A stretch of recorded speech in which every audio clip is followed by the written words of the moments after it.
Hello दोस्तों, आप सभी का स्वागत है वीवी ऑफिशियल सेंटर पे। आज हम देखने जा रहे हैं AC1 AC2 मिल हिंदी का समाचार लेखन। दोस्तों, समाचार लेखन का आज हम परिभाषा देखेंगे, उसके विशेषताएं देखेंगे, उसके तत्व और उसके संरचना को समझेंगे। तो चलिए बिना देरी के वीडियो को शुरू करते हैं। ये जो मीडिया लेखन है ना दोस्तों, आज उसका क्लास 1 है और मीडिया लेखन के ही अंदर आता है समाचार लेखन। इसके कितने भाग होते हैं हम एक एक करके सभी क्लासों में डिस्कस करेंगे। स्वागत है आप सभी का हमारी आज की क्लास में। आज से हम शुरू कर रहे हैं मीडिया लेखन का एक महत्वपूर्ण भाग, समाचार लेखन। दोस्तों, मीडिया लेखन के अंतर्गत हमें बहुत महत्वपूर्ण चीज़ें पढ़नी होती है, जिसे समाचार संपादकीय, फीचर और संपादक के नाम पत्र। जैसे मीडिया लेखन के अंदर ना दोस्तों 4 भाग होते हैं, हम सबको एक एक क्लास में समझेंगे। आज है हमारा समाचार लेखन, ठीक है।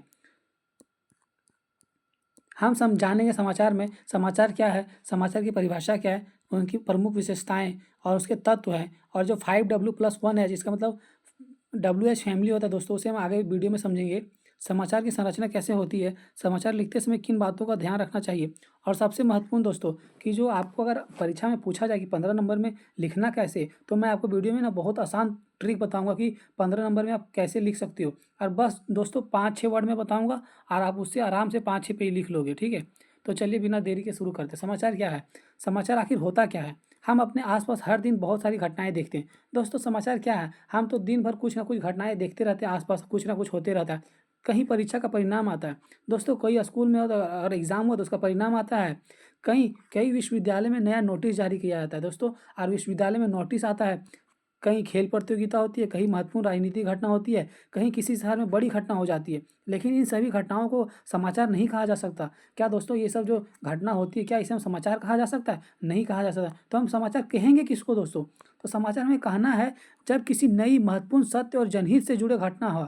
जैसे ना दोस्तों, कोई नया हो और महत्वपूर्ण भी हो और सत्य होना चाहिए, तो वो तो फिक्स सत्य होना चाहिए, और जनहित से जुड़ा यानी कि सभी जनता से जुड़ा होना चाहिए। और अगर ऐसी कोई घटना होती है और यही सूचना को अगर लोगों तक पहुंचाना है, तो उसे समाचार कहा जाता है दोस्तों। सरल शब्दों में याद रखिए, नई और महत्वपूर्ण घटना की ऐसी जानकारी जिसे लोगों तक पहुंचाना आवश्यक हो। वही बात है ना कि नया होना चाहिए और महत्वपूर्ण घटना होना चाहिए। और महत्वपूर्ण घटना किस तरह होना चाहिए? जनहित से जुड़ा, यानी लोगों से जुड़ा होना चाहिए। और अगर उसी को लोगों तक पहुंचाना है और वो बहुत आवश्यक है, तो उसी को हम समाचार कहते हैं।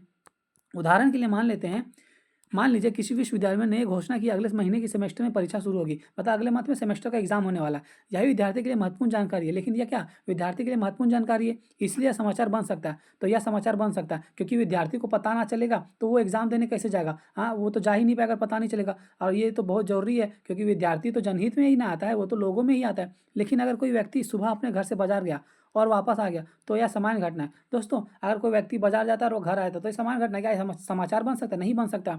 इसमें आम लोगों के लिए विशेष महत्व नहीं होता, इसमें आम लोगों का कोई महत्व नहीं होता दोस्तों। यहाँ जनहित से जुड़ा होना चाहिए। बताइए, एक आदमी बाजार जाता है, उससे क्या जनहित से कोई मतलब है? वो ज़्यादा ज़्यादा उसके घर वाले से मतलब रहेगा। इसलिए ऐसा मानता समाचार नहीं बनेगा। और ये जो बाजार जाना है दोस्तों, ये समाचार नहीं बनेगा।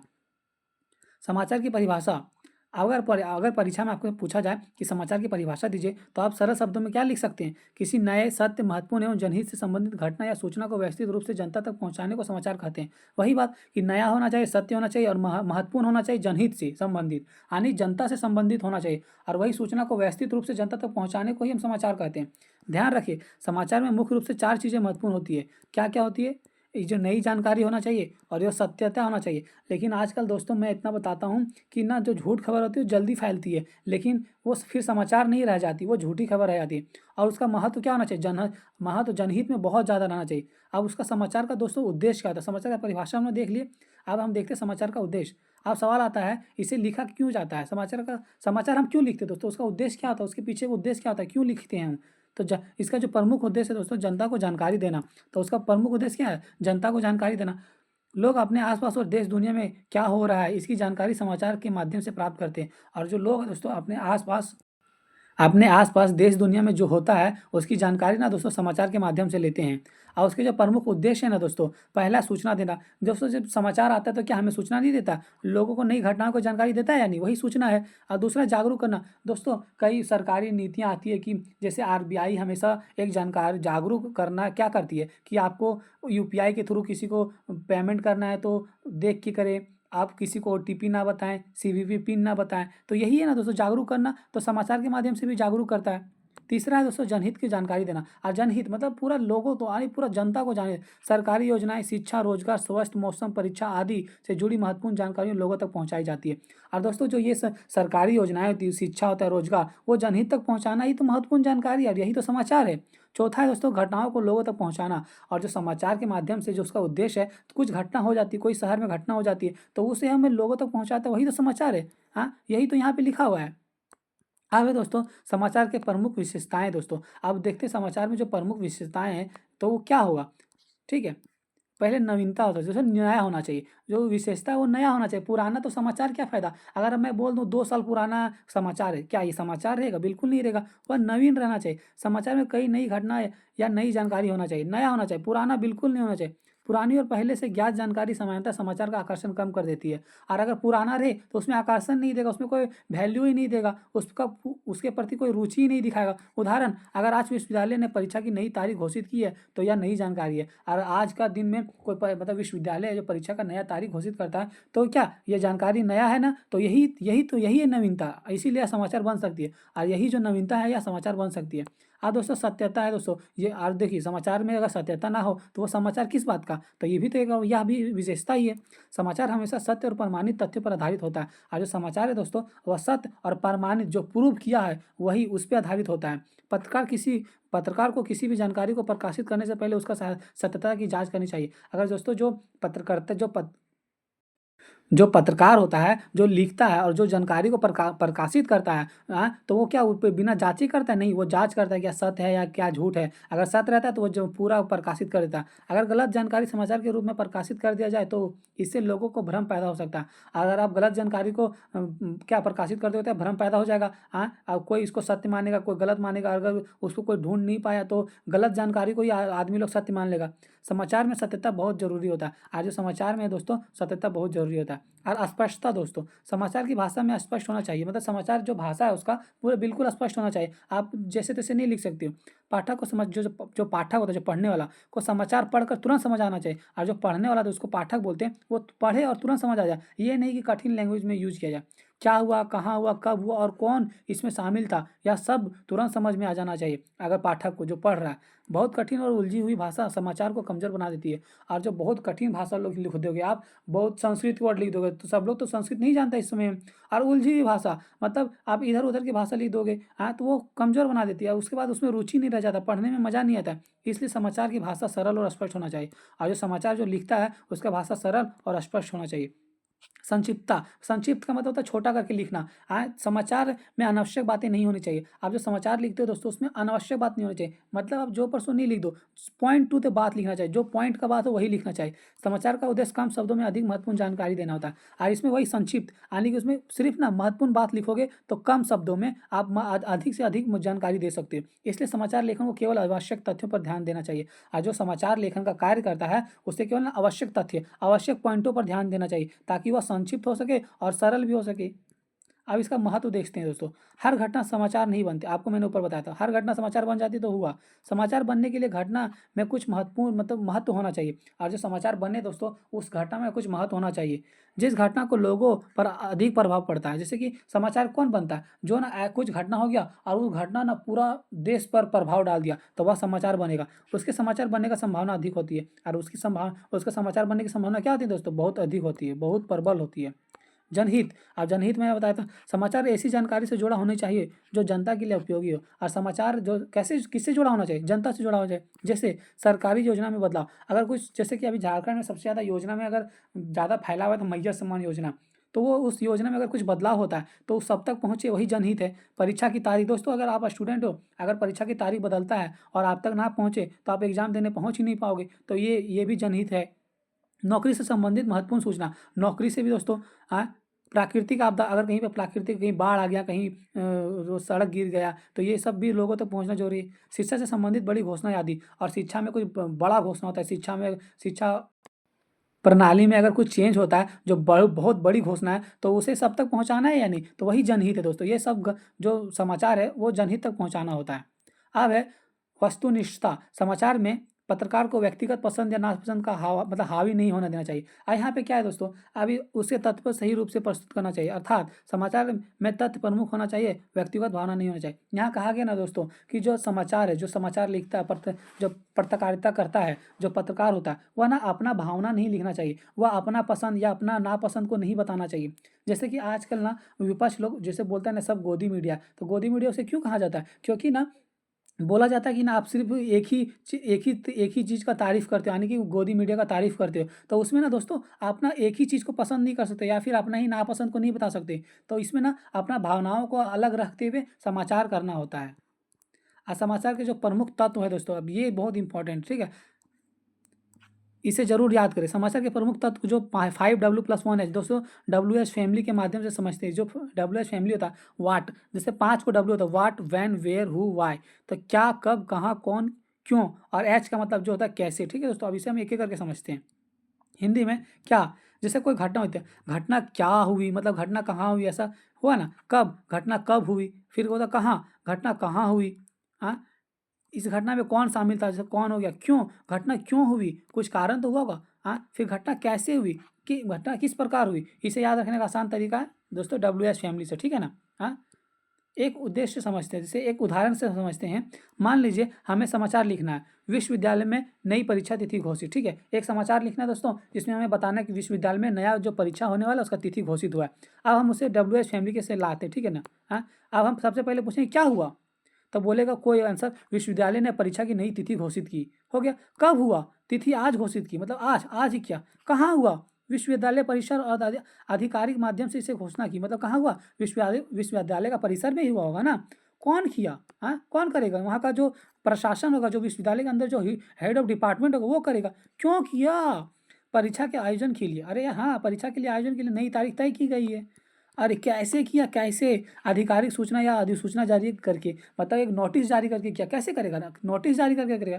अब हमारे पास समाचार के लिए जरूरी मूल जानकारी आ गई। अब दोस्तों जब हम 5W यानी WH फैमिली से सारी जानकारी को कैसे समझना हमने जान लिया, ठीक है। अब है दोस्तों समाचार की संरचना, ठीक है। अब सवाल है कि समाचार लिखा कैसे जाता है। अब जब हम समाचार लिख देंगे तो क्या अटांग पटांग कुछ भी लिख देंगे, किसी तरीका से भी लिख देंगे, नहीं। उसमें कैसे लिखना चाहिए, एक निश्चित संरचना होती है। इसका मुख्य भाग होता है शीर्षक, शीर्षक मतलब चैप्टर का नाम, ठीक है ना, समझ गए, शीर्षक चैप्टर का नाम हो गया। मुख्य और लीड होता है और मुख्य विवरण होता है। अब हम एक एक करके सभी को समझेंगे कि शीर्षक क्या है, ठीक है। शीर्षक समाचार का सबसे ऊपरी लिखा या छोटा महत्वपूर्ण वाक्य शीर्षक कहलाता है। मैंने आपको बताया जैसे चैप्टर का नाम होता है दोस्तों, तो वो शीर्षक ही है, समझे ना, छोटा सा नाम होता है, सटीक होता है। शीर्षक का उद्देश्य पाठक का पहला नजर ही पता चल जाए कि समाचार किस विषय पर है। और आप उसे जब एक वर्ड में लिखोगे या एक शब्द में लिखोगे, एक सेंटेंस में लिखोगे, तो उसे जब कोई पाठक पढ़े ना तो उसे तुरंत समझ में आ जाना चाहिए कि इसमें क्या लिखा गया, इसके नीचे क्या लिखा गया। जैसे हम एप्लीकेशन लिखते हैं तो उसमें सब्जेक्ट लिखते हैं ना, तो सब्जेक्ट से ही पता चल जाता है कि एप्लीकेशन के अंदर क्या है, समझे कि नहीं। और शीर्षक कैसा होना चाहिए दोस्तों, छोटा होना चाहिए, स्पष्ट होना चाहिए, आकर्षण होना चाहिए, और समाचार के मुख्य विषयों को बताना चाहिए। और बताओ जो समाचार के सभी बिंदुओं को एक पॉइंट में लिखना है, तो वैसे उदाहरण, विश्वविद्यालय ने परीक्षा की नई तारीख जारी की दोस्तों। अब उसमें नोटिस में तो बहुत सारा रहता है, लेकिन एक जो शीर्षक रहता है उसमें बस केवल इतना ही लिखा होता है, और यही है एक सरल और स्पष्ट शीर्षक है। अब देखते हैं आमुख या लीड, ठीक है। समाचार का शुरुआत जो होता है सबसे महत्वपूर्ण भाग हो आमुख या लीड कहलाता है। जो समाचार का जो प्रमुख भाग होता है ना उसे आमुख या लीड कह लेते हैं। लीड में समाचार की मुख्य जानकारी दी जाती है, और जो लीड है दोस्तों उसमें समाचार का ना मुख्य जानकारी दिया जाता है। एक अच्छा लीड पाठक को शुरुआत में ही घटना का महत्वपूर्ण जानकारी देता है, और जो एक अच्छा लीड होता है उसमें लीड क्या होता है? उसमें ना जो घटना हो इसका महत्वपूर्ण जानकारी ना शुरू में ही देता है। उदाहरण, विश्वविद्यालय प्रशासन ने मंगलवार को सेमेस्टर परीक्षा की नई तिथि की घोषणा की, नई परीक्षा अगले महीने से शुरू होगी। यही है दोस्तों लीड, जो मेन पॉइंट था उसे शुरुआत में ही दे दिया गया, समझे कि नहीं। हाँ, यहाँ शुरुआत में ही मुख्य जानकारी मिल गई, या लीड का उद्देश्य है, और लीड का उद्देश्य यही है दोस्तों, ठीक है। अब मुख्य विवरण है, लीड के बाद समाचार का विस्तृत विवरण दिया जाता है। और जब मुख्य पॉइंटों जब हम लिख देते हैं उसके बाद समाचार जो है उसका विस्तृत विवरण अपने से फिर आप लिख सकते हैं। इस भाग में घटना से जुड़ी बाकी महत्वपूर्ण जानकारी दी जाती है, और जो घटना से जुड़ी जो बाकी कुछ बचा हुआ है उसे दिया जाता है वो, ठीक है। जैसे घटना कब हुई, कहाँ हुई, कौन शामिल था, क्या निर्णय लिया गया, हाँ, इसका प्रभाव क्या होगा, किस अधिकारी ने क्या कहा, आदि ध्यान रखिए। और उसके बाद दोस्तों जब लीड हो जाता है तब हम इन बातों को नीचे लिखते हैं, शीर्षक के नीचे, ठीक है। मुख्य विवरण में भी जो केवल जरूरी और प्रमाणित जानकारी होनी चाहिए, और जो मुख्य विवरण भी है तो इसमें भी जो प्रश्न नहीं लिख देना, जो जरूरी और प्रमाणित यानी कि जो प्रूव हो चुका वही होना चाहिए। अब जो समाचार लेखन है ना दोस्तों, हाँ, उसमें ना उल्टा पिरामिड शैली होता है। अगर आप ये ना लिखना सीख जाओगे ना तो आपको एग्जाम में ना कोई नंबर काट ही नहीं सकता। मतलब उल्टा पिरामिड शैली कहते किसको वो समझिए, ठीक है दोस्तों। समाचार लेखन में एक बहुत महत्वपूर्ण शैली का प्रयोग किया जाता है जिसे उल्टा पिरामिड शैली कहते हैं। इसे बहुत सरल तरीके से समझिए। इसी शैली में समाचार की सबसे महत्वपूर्ण जानकारी सबसे पहले लिख दी जाती है। वही मैंने जो लीड बताया था, जो सबसे महत्वपूर्ण है वो सबसे पहले लिख दो। तो आप भी अगर जब कभी आंसर लिखते हो ना, तो जो सबसे महत्वपूर्ण है ना सबसे पहले एक ही पेज में लिख दो, ठीक है। उसके बाद कम महत्वपूर्ण जानकारी दी जाती है। उसके बाद आप ना जो मन में आता है उसे लिखा है कम महत्वपूर्ण, और अंत में अपेक्षाकृत कम महत्वपूर्ण विवरण दिया जाता है। और जो बाद में ना दोस्तों, जो महत्वपूर्ण विवरण जो बाद में बचा कैसे हुआ, कौन शामिल था, उसे दिया जाता है। अर्थात सबसे महत्वपूर्ण जानकारी सबसे पहले, फिर जो महत्वपूर्ण जानकारी, फिर अन्य विवरण जो बाद में दिया जाता है, ठीक है। इसी को ना उल्टा पिरामिड कहा जाता है। अगर आप ये समझ जाते हो ना, तो आप भी क्वेश्चन को जो आप एक ग्रेजुएशन के एग्जाम में आप आंसर लिखोगे तो इस उल्टा पिरामिड के आधारित पे ही लिखना, तो आपको ज़्यादा नंबर मिलेगा। यह शैली इसलिए उपयोग है क्योंकि पाठक की शुरुआत में ही मुख्य बातें पता चलती है। और इसमें ना दोस्तों ये क्यों जरूरी है, जो जैसे आपका कॉपी जो चेक करेगा उसको पाठक कहेंगे बाई चांस, क्योंकि पाठक है जो पढ़ रहा है, और उसको ना मुख्य जानकारी शुरू में ही पता चल जाएगी, तो आपको ना ज़्यादा नंबर देगा। समाचार की भाषा कैसी होनी चाहिए, आप देखते हैं कि इसका भाषा कैसी होनी चाहिए, ठीक है। भाषा सरल ही होनी चाहिए। समाचार लिखते समय भाषा के विशेष ध्यान रखना चाहिए। भाषा सरल होनी चाहिए, पाठक को कठिन शब्दों में उलझाना नहीं चाहिए, बिल्कुल सरल होना चाहिए, स्पष्ट होना चाहिए, संक्षिप्त होना चाहिए, ठीक है ना। हाँ, और तत्कालीन होना चाहिए, मतलब अभी जो घटना हो रही है उसी पे होना चाहिए, और प्रभावशील होना चाहिए। और ऐसी घटना जो लोगों तक, अगर ऐसी घटना हो जो जनहित में जुड़ा हो, और जनता तक पहुंचे तो वो प्रभाव डाले, ऐसा घटना होना चाहिए। अब है दोस्तों, समाचार लिखते समय किन बातों का ध्यान रखना चाहिए, आप कुछ भी नहीं लेना है, आप किन बातों का ध्यान रखना चाहिए, ये सब ना आपको नंबर दिलाएंगे, एक्स्ट्रा नंबर दिलाएंगे कि आप इन सभी बातों का ध्यान रखोगे तो आपको अच्छा नंबर मिलेगा। अगर परीक्षा में पूछा जाए कि समाचार लेखन में किन बातों का ध्यान रखना चाहिए, दोस्तों अगर एक क्वेश्चन पूछ दे 3 नंबर में या 5 नंबर में, तो आपको ये सब लिखना है। तो आप लिख सकते हैं, पहला, तथ्य सही होना चाहिए, समाचार नवीनतम होना चाहिए, भाषा सरल और स्पष्ट होना चाहिए, अनावश्यक शब्दों से बचना चाहिए, जो प्रश्न नहीं लिखना चाहिए, मतलब अनावश्यक वही है, शीर्षक आकर्षक होना चाहिए, और विषयानुकूल होना चाहिए, मतलब जो तुरंत, मतलब विषयानुकूल मतलब तुरंत जो पढ़े और समझ में आ जाए। जो मुख्य जानकारी है वो शुरुआत में ही दे देनी चाहिए। और दोस्तों मैंने WH फैमिली से बताया था वो करना चाहिए। व्यक्तिगत विचारों से बचना चाहिए और अपना राय नहीं देना चाहिए समाचार में, ठीक है ना। समाचार निष्पक्ष और तथ्यपाल, मतलब वही समाज निष्पक्ष, किसी को भेदभाव नहीं करना चाहिए, और स्रोत और तथ्यों का विश्वसनीयता ध्यान रखना चाहिए, और जो जहाँ से हमने लिया है वो देखना चाहिए कि सत्य है या गलत है। अब दोस्तों सबसे महत्वपूर्ण कि आपको एग्जाम में लिखना कैसे है, ठीक है, और कैसे याद रखना है। आपसे अगर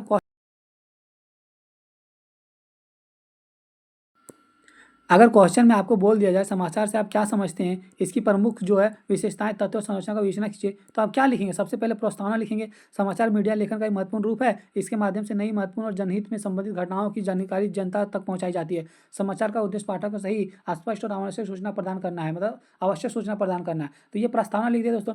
आप दूसरा क्या लिखेंगे, समाचार का परिभाषा लिख देंगे। तीसरा क्या लिख देंगे, उसकी विशेषताएं लिख देंगे। विशेषता में क्या क्या था, ये बातें थी, नवीनता, सत्यता, स्पष्टता, संक्षिप्तता, महत्ता, जनहित और जो वस्तुनिष्ठता था, ये विशेषता थी दोस्तों। अब इसका तत्व जो था दोस्तों, हम एक एग्जाम्पल के थ्रू लेके WH फैमिली से प्रूव कर देंगे दोस्तों। जैसे मैंने आपको बताया था कि विश्वविद्यालय ने परीक्षा की तारीख घोषित की, कब की, कहाँ की, कौन कौन शामिल था, यह सब आपने एग्जाम्पल से प्रूव कर देना है। हाँ, उसके बाद शीर्षक में आमुख और लीड दे देना है दोस्तों। और छठा है, समाचार की भाषा कैसी होनी चाहिए, सरल, स्पष्ट, संक्षिप्त और तथ्यपूर्ण होना चाहिए, ठीक है। और उसके बाद आपको अंत में क्या लिखना है दोस्तों, निष्कर्ष। इसी प्रकार समाचार जनता तक नई और महत्वपूर्ण जानकारी पहुंचने में एक प्रभावशील माध्यम है। और यही जो माध्यम है, समाचार जनता तक पहुंचने का क्या प्रभावशील माध्यम है। एक अच्छे समाचार में सत्यता, नवीनता, स्पष्टता, संक्षिप्तता और जनहित से जैसे गुण जैसे शामिल होते हैं। और एक अच्छे समाचार में क्या क्या होता है, सत्यता होता है, नवीनता, स्पष्टता, संक्षिप्तता और जनहित जैसे गुण होते हैं। इसी तरह अगर आप उत्तर लिख दोगे दोस्तों तो आपको 15 मार्क्स मिल जाएंगे। अगर दोस्तों वीडियो अच्छा लगा तो लाइक करें, चैनल को सब्सक्राइब करें और दोस्तों के साथ शेयर जरूर करें, और कमेंट में बताएं कि आपको किस तरह का वीडियो चाहिए। धन्यवाद।